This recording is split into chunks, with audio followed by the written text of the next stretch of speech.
제이콥이 어제 처음으로 편지를 읽었어요. 정말로 읽었다고요. 충격적인 일이 벌어졌습니다. 미국 하버드 의대 최고의 석학들이 입을 다물지 못했습니다. MIT의 뇌과학자들은 밤샘 회의에 들어갔고 보스턴 일대의 특수학교들은 발칵 뒤집혔습니다. 도저히 믿을 수 없는 일이 일어난 것입니다. 이건 말도 안 되는 일입니다. 과학적으로 절대 불가능한 세계적 권위의 신경과학자가 떨리는 손으로 데이터를 확인하며 중얼거렸습니다. 그의 눈앞에서 벌어진 광경은 지난 100년의 의학 상식을 완전히 뒤집어 놓은 것이었습니다. 실리콘밸리가 들썩이기 시작했고 전 세계 교육계가 충격에 빠졌습니다. 그리고 아무도 예상하지 못했던 곳에서 모든 답이 발견되었습니다. 이럴 수가, 설마 그들이 진짜였단 말입니까? 도대체 무슨 일이 있었던 걸까요? 그날 보스턴의 작은 도시에서 시작된 기적 같은 이야기를 지금 시작합니다. 매사추세츠의 작은 대학 도시에서 맞이한 2024년의 겨울은 유난히도 춥고 길었습니다. 15년간 난독증 연구에 매진해온 저의 하루는 언제나처럼 새벽 6시에 시작되었죠. 연구실로 향하는 길에 매일 마주치는 제이콥의 어머니 사라가 오늘따라 달라 보였습니다. 평소에 우울하고 지친 표정이 아닌 뭔가 들뜬 모습이었달까요? 제임스 교수님, 믿기 힘들겠지만 제이콥이 어제 처음으로 편지를 읽었어요. 정말로 읽었다고요. 사라의 목소리가 떨렸습니다. 그녀의 눈가에는 눈물이 고여 있었지만 얼굴에는 환한 미소가 가득했죠. 제이콥은 저희 실험에 참여한 지 3개월이 되어가는 12살 소년이었습니다. 심각한 난독증으로 인해 캣이나 도그 같은 간단한 단어조차 읽지 못했던 아이였는데 순간 가슴이 쿵쾅거리기 시작했습니다. 정말인가요? 어떤 편지였죠? 저도 모르게 목소리가 올라갔습니다. 수많은 실험과 연구를 거듭하면서도 뚜렷한 성과를 내지 못했던 지난 시간들이 주마등처럼 스쳐 지나갔습니다. 할머니께서 보내신 크리스마스 카드였어요. 제이콥이 스스로 읽어냈어요. 15분이나 걸렸지만 포기하지 않고 끝까지 사라는 말을 잊지 못했습니다. 손수건으로 눈물을 닦는 그녀의 떨리는 손에서 12년간 아들의 고통을 지켜봐야 했던 어머니의 안타까움이 고스란히 전해져 왔습니다. 하지만 교수님,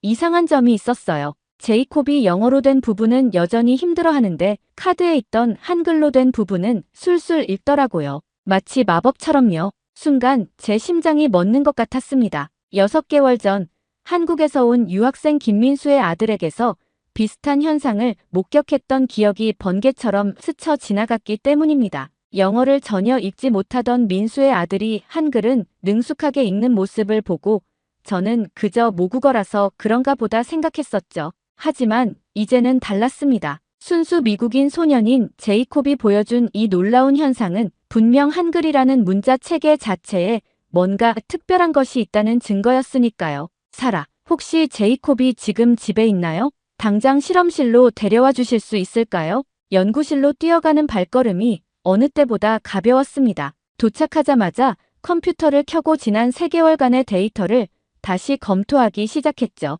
그리고 거기서 충격적인 패턴을 발견했습니다. 영어 알파벳을 읽을 때는 혼란스러웠던 뇌파가 한글을 읽을 때는 놀랍도록 안정적인 패턴을 보이는 것이었습니다. 특히 시각 피질과 언어 중추를 연결하는 부위의 활성화가 뚜렷했죠.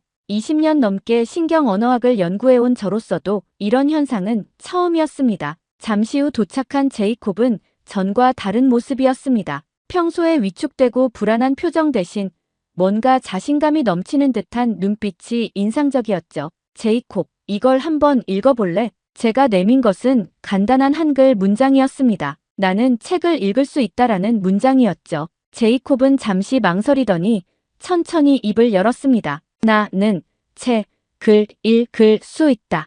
완벽한 발음은 아니었지만 정확히 읽어낸 것입니다. 옆에서 지켜보던 사라의 눈에서 다시 눈물이 흘러내렸습니다. 이제 이 영어 문장도 읽어볼까? 같은 뜻의 영어 문장을 보여주자 제이콥의 표정이 순식간에 굳어졌습니다. 나는 책을 읽을 수 있어라는 간단한 영어 문장 앞에서 그는 다시 난독증 환자가 되어 있었습니다. 그날 밤 저는 늦게까지 연구실에 남아 한글의 제자 원리를 공부했습니다. 그리고 그 과정에서 충격적인 사실들을 발견했죠. 한글의 자음과 모음이 입모양과 혀의 위치를 본떠 만들어졌다는 사실, 더구나 이 문자들이 놀라울 정도로 기하학적 일관성을 가지고 있다는 점까지. 이게 답이었어.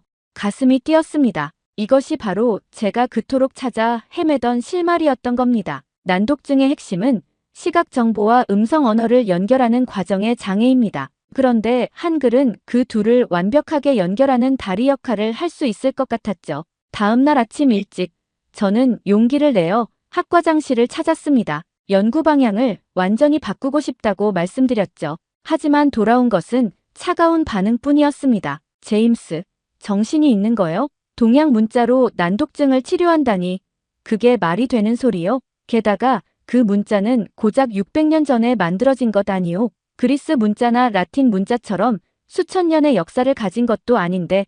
하지만 학과장님, 제가 발견한 데이터를 보시면 아실 겁니다. 한글은 단순한 문자가 아닙니다. 과학적 원리로 설계된 최초의 문자 체계라고 할 수 있죠. 뇌파 검사 결과만 봐도 그만하시오. 우리 학교가 당신의 엉뚱한 가설에 연구비를 계속 지원할 순 없소. 더구나 지금처럼 불안정한 시기에 발걸음을 돌리는 학과장의 뒷모습을 바라보며 저는 굳은 결심을 했습니다. 연구비가 끊기더라도 이 연구는 계속해야만 한다고. 제이콥 같은 아이들에게 새로운 희망을 줄 수 있다면 그 어떤 역경도 감수할 가치가 있다고 말입니다. 며칠 후 연구실 한켠에서 우연히 발견한 오래된 책 한 권이 제 눈길을 사로잡았습니다. 바로 훈민정음 해례본의 영문 번역본이었죠. 그 책을 펼치는 순간 저는 전율을 느꼈습니다. 하늘과 땅의 이치를 담았다. 한글을 만든 세종대왕의 말씀이 가슴 깊이 울렸습니다. 그것은 단순한 문자 창제가 아니었습니다. 인간의 발음기관과 자연의 원리를 과학적으로 분석하고 그것을 기하학적 완벽성을 갖춘 문자 체계로 구현해낸 위대한 업적이었던 것입니다. 집으로 돌아가는 길, 매서운 겨울바람이 더욱 차갑게 느껴졌습니다. 하지만 제 마음속에는 이상하게도 따뜻한 불꽃이 타오르고 있었습니다. 이것이 바로 새로운 혁명의 시작이 될 것이라는 예감이 들었기 때문입니다. 한글이 지닌 과학적 원리가 난독증 어린이들에게 새로운 희망이 될 수 있다는 확신, 그리고 그 희망을 현실로 만들어내겠다는 결심, 그것이 바로 제 인생의 새로운 전환점이 되었습니다. 후일 저는 그날의 기억을 이렇게 적어두었습니다. 세상을 바꾸는 혁명은 때로 가장 뜻밖의 곳에서 시작된다. 600년 전 한 현명한 왕이 만든 문자가 21세기 미국의 작은 도시에서 기적을 만들어내기 시작했다.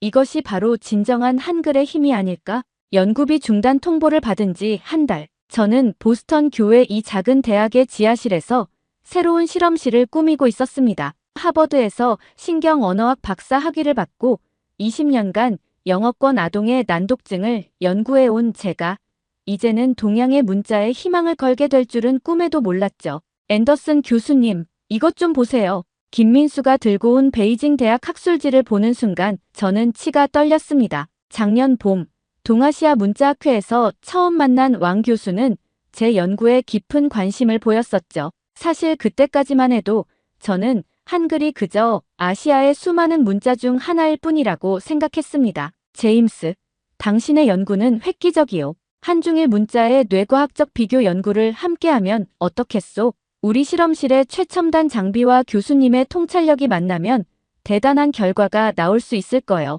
그의 제안은 매력적이었습니다. NIH에서도 거절당했던 제 연구에 구세주처럼 나타난 그였으니까요. 6개월 동안 저는 제 연구 데이터를 모두 공유했고 심지어 제이콥의 뇌파 분석 결과까지 보여주었습니다. 하지만 지금 제 눈앞의 논문은 충격 그 자체였습니다. 제가 연구하던 한글의 기하학적 원리와 뇌반응 실험이 중국의 한자 연구로 둔갑해 있었던 겁니다. 왕 교수가 우리 실험실을 방문했을 때 보여드렸던 그 데이터들이 전부 한자로 조작되어 있습니다. 심지어 제이콥의 뇌파 결과까지요. 김민수의 목소리가 떨렸습니다. 논문에는 당당히 세계 최초의 문자와 뇌파 상관관계 연구라는 제목이 붙어 있었습니다. 한자의 4000년 역사를 내세워 한글의 과학성을 자신들의 것으로 탈취하려 한 파렴치한 행태에 저는 말을 잃었습니다. 민수의 목소리가 떨렸습니다. 분노 때문이었을까요? 아니면 배신감 때문이었을까요? 하지만 그때 제 휴대폰이 울렸습니다. 발신자는 제이콥의 어머니 사라였습니다. 교수님, 제이콥이 책을 읽고 있어요. 진짜로 책을 읽고 있다고요? 사라의 흥분된 목소리가 수화기를 타고 전해졌습니다. 배경에서는 제이콥의 또렷한 목소리가 들려왔죠. 라미, 붑니다. 무가 흔들립니다. 한글로 된 동화책을 읽는 소리였습니다. 제이콥이 읽는 속도는 여전히 느렸지만 그 발음은 놀라울 정도로 정확했습니다. 민수 씨, 지금 당장 아드님을 데려와 주실 수 있나요? 아주 중요한 실험을 해봐야 할 것 같습니다. 왕 교수의 논문은 잠시 접어두었습니다. 지금은 더 중요한 일이 있었으니까요. 1시간 후, 민수는 그의 아들 준호와 함께 지하 실험실에 도착했습니다. 준호는 처음 미국에 왔을 때 심각한 난독증 증상을 보였지만 한글은 거침없이 읽을 수 있었던 아이였죠. 준호야, 이 한자는 읽을 수 있니? 간단한 한자 몇 개를 보여주자 준호는 고개를 저었습니다. 그의 뇌파를 측정해보니 영어를 읽을 때와 비슷한 혼란스러운 패턴이 나타났죠. 하지만 한글을 보여주자 상황이 달라졌습니다. 나무, 바람, 하늘.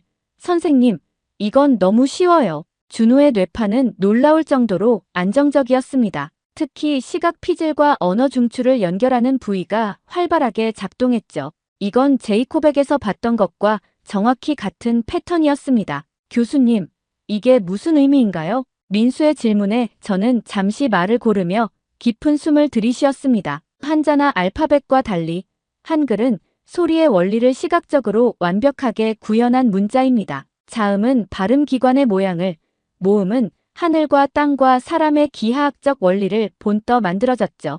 이건 단순한 문자 창제가 아닙니다. 인간의 뇌가 어떻게 언어를 처리하는지를 정확히 이해하고 그것을 시각적으로 구현해낸 위대한 과학적 업적이에요. 그때였습니다. 민수가 들고 있던 베이징 대학 학술지가 눈에 들어왔습니다. 왕 교수의 논문을 자세히 살펴보니 더욱 어이가 없었습니다. 이건 완전히 도용이군요. 심지어 제이콥의 뇌파 데이터까지. 분노가 치밀어 올랐습니다. 하지만 그 순간 제 머릿속에서 번쩍하는 깨달음이 스쳐 지나갔습니다. 잠깐만요.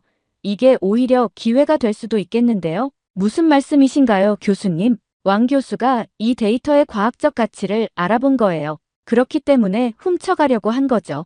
이제 우리가 할 일은 하나뿐입니다. 더 많은 데이터를 모으고 더 확실한 증거를 만들어내는 거예요. 그날 밤 늦게까지 저는 세종대왕의 훈민정음 해례본을 파고들었습니다. 문득 서문의 한 구절이 눈에 들어왔죠. 어린이도 쉽게 배울 수 있도록. 그때까지 저는 이 문장을 단순히 문자의 편의성을 설명하는 것으로만 이해했었습니다. 하지만 이제는 달랐습니다. 이것은 인간의 뇌가 가장 자연스럽게 받아들일 수 있는 문자 체계를 만들겠다는 과학적 선언이었던 거죠. 다음 날 아침, 저는 일찍 실험실에 도착했습니다. 책상 위에는 어젯밤 늦게까지 분석한 뇌파 데이터들이 여전히 널브러져 있었죠. 그리고 그 옆에는 제가 급하게 스케치해둔 새로운 실험 계획이 놓여 있었습니다. 교수님, 큰일 났습니다. 민수가 헐레벌떡 뛰어들어왔습니다. 그의 손에는 또 다른 학술지가 들려 있었죠. 왕 교수팀이 대규모 임상실험을 시작한다고 합니다. 베이징 시내 전역의 난독증 아동들을 대상으로, 그리고 중국 정부가 50억 위안의 연구비를 지원하기로 했다고. 순간 머리가 멍해졌습니다. 작년 봄, 왕 교수가 약속했던 그 연구비가 떠올랐습니다. 그는 처음부터 이럴 계획이었던 걸까요? 우리의 연구 성과를 훔쳐 자국의 이익으로 만들 계획을, 우리보다 몇 배나 큰 연구비와 인력을 보유한 그들이 먼저 결과를 내버린다면. 하지만 곧 제 마음은 다시 단단해졌습니다. 괜찮습니다. 우리에겐 그들이 절대 가질 수 없는 것이 있으니까요. 그게 뭔가요? 바로 한글의 진정한 원리입니다. 그들은 겉모습만 훔쳐갔을 뿐이에요. 하지만 우리는 그 속에 담긴 진짜 과학을 알고 있죠. 그때 문득 깨달았습니다. 제가 연구하는 것은 단순한 문자가 아니었습니다. 그것은 600년 전 한 위대한 과학자가 인간의 뇌와 언어의 본질을 꿰뚫어보고 만들어낸 위대한 발명품이었던 거죠. 민수 씨, 솔직히 말하면 저는 아직도 놀랍습니다. 제가 평생 연구해온 알파벳은 수천 년의 역사를 가진 문자 체계입니다. 하지만 고작 600년 전에 만들어진 한글이 이런 과학적 원리를 품고 있다니. 저는 책상 위에 놓인 훈민정음 해례본 영어 번역본을 집어들었습니다. 서양의 언어학자로서 이 책을 처음 읽었을 때의 충격이 아직도 생생합니다. 그리스어도 라틴어도 심지어 현대의 어떤 문자도 이렇게 체계적인 원리로 만들어지지 않았어요.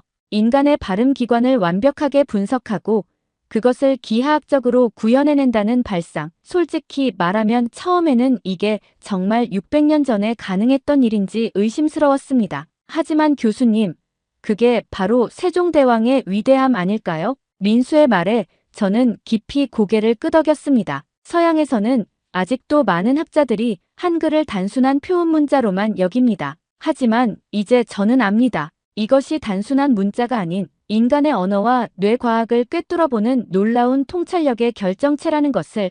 창밖으로는 차가운 겨울비가 내리고 있었지만 우리의 마음속에는 뜨거운 불꽃이 타오르고 있었습니다. 그리고 그 불꽃은 곧 전 세계를 놀라게 할 새로운 혁명의 시작이 될 것이었죠. 보스턴의 찬바람이 매서워지던 어느 날 아침, 학과 사무실에서 날아온 한 통의 이메일이 저를 얼어붙게 만들었습니다. 긴급 통보 연구실 공간 사용 제한 안내. 연구비 중단에 이어 이제는 연구실마저 빼앗기게 된 것입니다. 왕 교수의 논문이 네이처 저널에 실리면서 제 연구는 과학적 근거가 부족한 가설로 낙인 찍혔다는 게 이유였죠. 교수님, 이대로 포기할 순 없습니다. 김민수의 목소리가 떨렸습니다. 그의 손에는 베이징에서 막 도착한 또 다른 소식이 들려 있었죠. 왕 교수팀이 중국 전역의 난독증 아동들을 대상으로 대규모 임상실험을 시작했다는 내용이었습니다. 환자의 구조적 우수성이 난독증 치료의 핵심이라니 이건 완전히 거짓말이에요. 분노가 치밀었지만 지금은 행동해야 할 때였습니다. 그날 저녁 저는 제 집 지하실을 임시 실험실로 개조하기 시작했습니다. 낡은 형광등 몇 개와 중고 컴퓨터가 전부인 초라한 공간이었지만 이곳에서 새로운 희망이 시작될 거라는 예감이 들었습니다. 앤더슨 교수님, 제 아들 준호를 다시 한번 검사해 주세요. 이번에는 좀 다른 방식으로요. 김민수가 제안한 새로운 실험은 흥미로웠습니다. 한글의 자음과 모음을 개별적으로 분리해서 보여주는 것이었죠. 그리고 거기서 우리는 놀라운 발견을 하게 됩니다. 교수님, 준호의 뇌파가, 이건 정말 믿을 수 없는데요. 모니터에 나타난 뇌파 그래프는 충격적이었습니다. 한글의 자음을 볼 때는 운동 피질이, 모음을 볼 때는 시각 피질이 각각 다르게 반응하는 것이었죠. 마치 실제로 발음기관을 움직이는 것처럼, 또 하늘과 땅과 사람의 형상을 그대로 보는 것처럼. 이제 알겠습니다. 세종대왕께서 말씀하신 상형의 진정한 의미를. 그때 갑자기 초인종이 울렸습니다. 문을 열자 제이콥과 그의 어머니 사라가 서 있었습니다. 교수님, 큰일 났어요. 학교에서 제이콥을 특수학급으로 전환시키겠다고 해요. 영어를 전혀 못 읽는다고.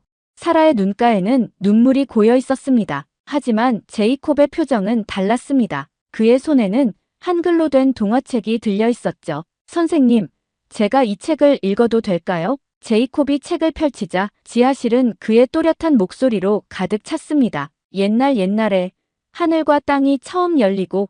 그의 발음은 여전히 서툴렀지만 한 글자 한 글자 정확하게 읽어내려갔습니다. 그때였습니다. 새로운 아이디어가 번개처럼 제 머릿속을 스쳐 지나갔습니다. 민수 씨, 준호의 뇌파 검사를 제이콥에게도 해봐야겠습니다. 그리고 MRI 촬영도 필요할 것 같네요. 다행히 하버드 의대의 제 옛 지도 교수님이 주말 저녁 시간대에 MRI 사용을 허락해 주셨습니다. 촬영 결과는 모든 것을 바꿔놓았죠. 이건 정말 놀랍군요. MRI 영상은 우리의 예상을 완벽하게 입증했습니다. 한글을 읽을 때 난독증 아동의 뇌에서 새로운 신경회로가 형성되는 것이 명확하게 관찰된 것입니다. 특히 시각 정보와 발화기관을 연결하는 부위에서 뚜렷한 활성화가 일어났죠. 그날 밤, 저는 밤을 새워 논문을 작성했습니다. 제목은 한글의 신경 언어학적 특성과 난독증 치료 가능성에 대한 실증적 연구였죠.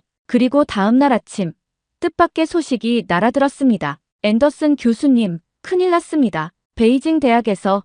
김민수가 들고 온 신문 기사는 충격적이었습니다. 중국의 한자 치료법, 임상실험 중 심각한 부작용 발생이라는 제목이었죠. 왕 교수팀의 연구가 실패로 끝난 것입니다. 그들은 본질을 보지 못했던 거죠. 겉모습만 따라 했을 뿐. 그때 또다시 초인종이 울렸습니다. 이번에는 뜻밖의 손님이었습니다. 안녕하세요, 앤더슨 교수님. 저는 서울대학교 뇌과학연구소의 김정훈입니다. 서울대학교 관악 캠퍼스의 봄은 생각보다 아름다웠습니다. 벚꽃이 흩날리는 캠퍼스를 걸으며 저는 지난 6개월간의 일들을 떠올렸습니다. 보스턴의 차가운 지하실에서 시작된 연구가 이제는 아시아 최고의 연구시설에서 진행되고 있다는 사실이 믿기지 않았죠. 앤더슨 교수님, 새로운 데이터가 나왔습니다. 김정훈 교수의 목소리에는 흥분이 가득했습니다. 연구실의 대형 스크린에는 수백 명의 난독증 아동들의 뇌파 데이터가 띄워져 있었죠. 이건 정말 놀랍군요. 데이터는 우리의 예상을 뛰어넘는 것이었습니다. 한글을 배우기 시작한 난독증 아동들의 뇌에서 완전히 새로운 신경회로가 형성되고 있었던 것입니다. 마치 뇌가 스스로를 재조직화하는 것 같았죠. 교수님, 이게 바로 세종대왕께서 말씀하신 스스로 깨우치는 글의 의미였던 것 같습니다. 연구실 한켠에서 작은 영상통화가 이어지고 있었습니다. 보스턴에 남은 제이콥과 새로운 임상실험 참가자들이었죠. 화면 속 아이들은 한글로 된 동화책을 읽고 있었습니다. 나비가 날아갑니다. 꽃들이 피어납니다. 서툴지만 또렷한 발음으로 책을 읽어가는 아이들의 모습에 실험실에 있던 모든 연구원들의 눈시울이 붉어졌습니다. 그동안 알파벳 하나 읽지 못했던 아이들이 이제는 자신감 넘치는 표정으로 책을 읽고 있었으니까요. 앤더슨 교수님, MRI 분석 결과도 나왔습니다. 젊은 연구원이 들고 온 데이터는 더욱 충격적이었습니다. 한글을 읽을 때 활성화되는 뇌의 부위가 정상인의 언어 습득 과정과 거의 동일한 패턴을 보이고 있었던 것입니다. 이건 마치 뇌가 다시 태어나는 것 같군요.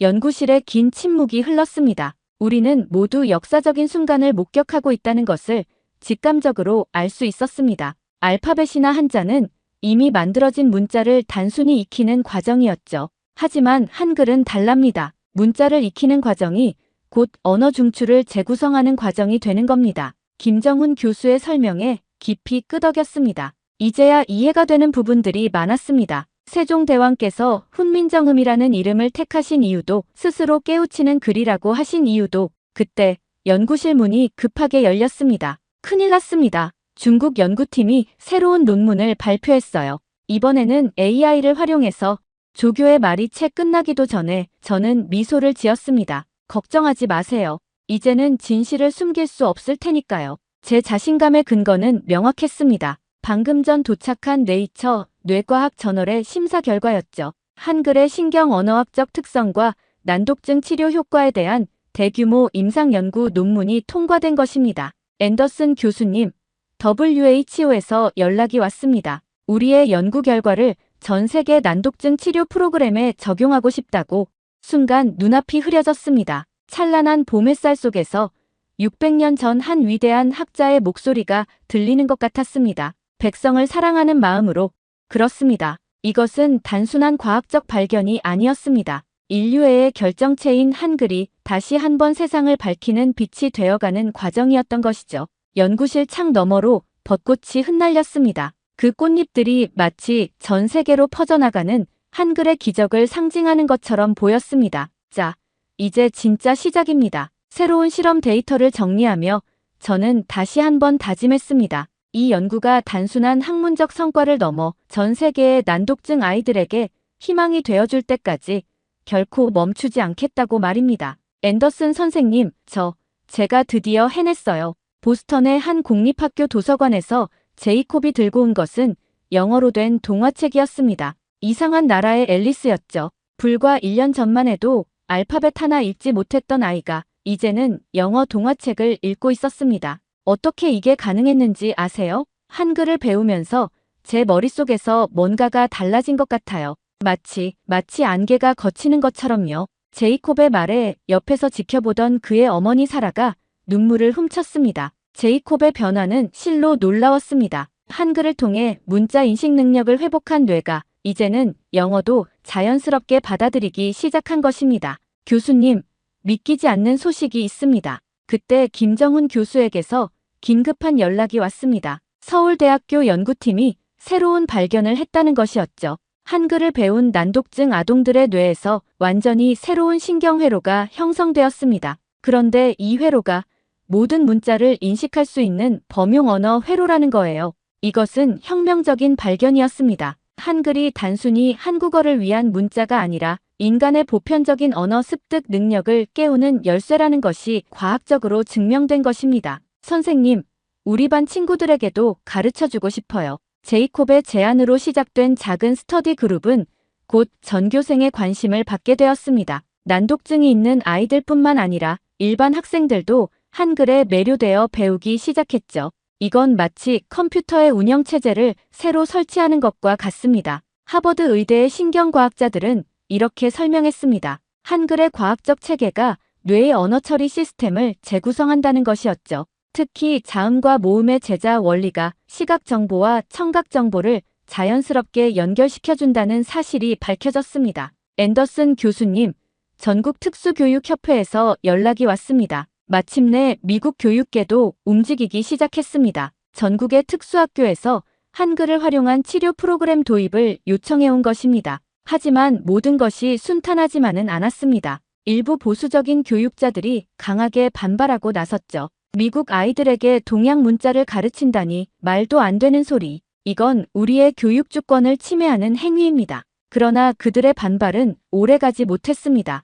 제이콥을 비롯한 수많은 아이들의 변화가 너무나 극적이었기 때문입니다. 우리 제이콥이 처음으로 책을 읽어줬어요. 제 아이가 저에게 동화책을 읽어준 거예요. 학부모 간담회에서 한 어머니가 흐느끼며 말했습니다. 그 자리에 있던 모든 사람들이 눈시울을 붉혔죠. 연구실로 돌아오는 길에 저는 생각했습니다. 세종대왕께서는 이미 알고 계셨던 걸까요? 한글이 단순한 문자가 아니라 인간의 뇌에 숨겨진 언어 능력을 깨우는 열쇠가 될 것이라는 사실을. 앤더슨 교수님, 갑자기 달려온 연구원이 들고 온 것은 최신 신경과학 저널이었습니다. 표지에는 놀랍게도 훈민정음 해례본의 그림이 실려 있었죠. 세계를 바꾸는 과학적 혁명 한글의 재발견. 교수님, 저희가 해냈습니다. 그렇습니다. 이제 세계가 인정하기 시작한 것입니다. 600년 전 한반도에서 시작된 위대한 과학혁명이 21세기에 와서 마침내 그 진가를 발휘하고 있다는 사실을. 제이콥의 작은 기적은 이제 전 세계로 퍼져나가고 있었습니다. 그리고 그 기적의 중심에는 인간의 뇌과학을 완벽하게 꿰뚫어본 한 위대한 과학자의 해안이 있었던 것입니다. 도서관 창밖으로 노을이 물들고 있었습니다. 그 붉은 빛 속에서 저는 다시 한번 세종대왕의 목소리를 듣는 것 같았습니다. 모든 백성이 쉽게 읽고 쓸 수 있는 문자를. 그분의 꿈은 이제 전 세계 아이들의 희망이 되어가고 있었습니다. 실리콘밸리의 구글 본사에서 열린 글로벌 AI 언어 혁신 포럼. 저는 단상 위에 서서 말을 이어갔습니다. 한글은 단순한 문자가 아닙니다. 인공지능이 언어를 학습하는 방식에도 혁명적인 변화를 가져올 수 있는 알고리즘의 원형이죠. 객석에는 세계 각국의 AI 전문가들과 신경과학자들이 앉아 있었습니다. 불과 3년 전 보스턴의 차가운 지하실에서 시작된 연구가 이제는 실리콘밸리를 뒤흔들고 있었습니다. 앤더슨 박사님, 정말 놀라운 발표였습니다. 구글의 AI 연구 책임자가 제게 다가왔습니다. 그의 손에는 방금 전 시연에 사용된 새로운 AI 언어 모델의 결과물이 들려 있었죠. 한글의 제자 원리를 AI 학습 구조에 적용하니 언어 인식 정확도가 30% 이상 향상되었습니다. 이건 혁명적인 발전이에요. 스크린에는 놀라운 데이터들이 계속해서 업데이트되고 있었습니다. 한글의 기하학적 원리를 응용한 새로운 AI 알고리즘은 기존의 언어 학습 한계를 완전히 뛰어넘고 있었죠. 앤더슨 교수님, 서울에서 긴급 연락이 왔습니다. 김정훈 교수의 목소리가 들뜬 것을 한 통의 화상전화로도 충분히 느낄 수 있었습니다. 마이크로소프트와 애플도 우리의 연구에 참여하기로 했답니다. 이제 정말 큰 변화가 시작되는 거겠죠? 실리콘밸리의 저녁 하늘을 바라보며 저는 지난 시간들을 떠올렸습니다. 제이콥과 같은 아이들의 눈물 나는 변화, 세계 교육계의 놀라움, 그리고 이제는 AI 혁명까지. 교수님, CNN입니다. 인터뷰 준비되셨나요? 전 세계가 주목하는 가운데 저는 차분히 말을 이어갔습니다. 한글은 600년 전 세종대왕께서 인류에게 주신 선물입니다. 그 안에는 인간의 언어인지 구조와 뇌과학적 원리가 완벽하게 담겨 있었죠.